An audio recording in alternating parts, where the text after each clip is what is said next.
the Japanese cruiser, Furusaki.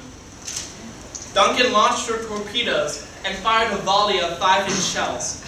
She managed to sink the cruiser, but was still subject to enemy fire. Now out of formation, the Duncan was hit by both enemy fire and friendly crossfire, and was sinking fast. Lieutenant Frank A. Andrews reported his experience as follows.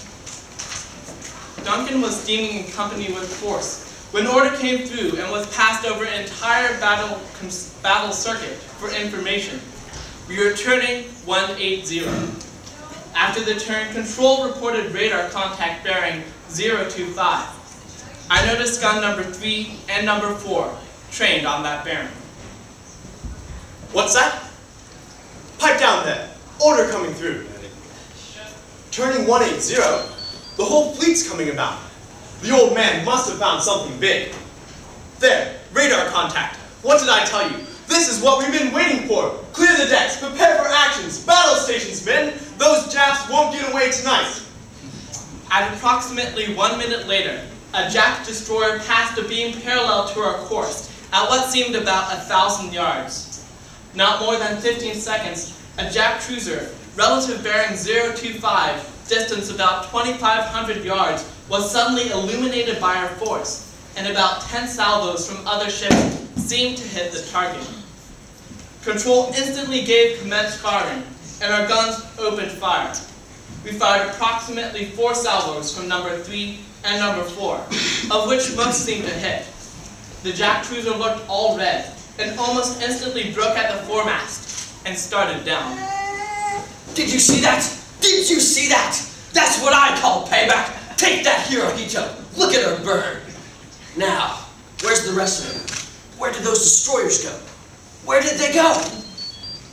Duncan was cruising about what seemed like 25 or 30 knots, and closing the enemy. Suddenly, after our 4th salvo, we got hit, and the soot, steam, and smoke prevented me from seeing anything more.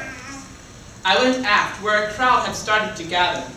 It was clear there, and I could see nothing around me. I went to the secondary con, and the aft engines and steering aft were the only ones on the line. Steering aft straightened rudder out, and then I gave hard right rudder to try and beach the Duncan on what I later found was Savo Island.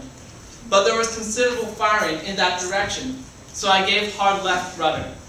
We cleared that spot, and I gave hard right again, but about that time, aft engine secured because there was no steam left. Mr. Gabat, Mr. Coley had been trying to get more steam, but were unable. I can't see. So much smoke. Where's the island? No, not now. Mr. Gabat, what's going on there? Can't you raise the bridge of the captain? Well, if they're not there, you're the senior officer in engineering. Now listen up. I need more steam. We've got to beach the Duncan on the shore. The fire's coming. Can't you raise more steam? I'm going out. The gang back aft later abandoned ship at Mr. Kabat's orders. Mr. Coley, Chief Borsikowski, and Chief Holt were working below an aft boiler, trying to pump salt water for the purposes of making steam in boilers. But the pump could not build up enough pressure. We attempted to put the fires out, but to no avail. I later abandoned ship with the remainder of the crew.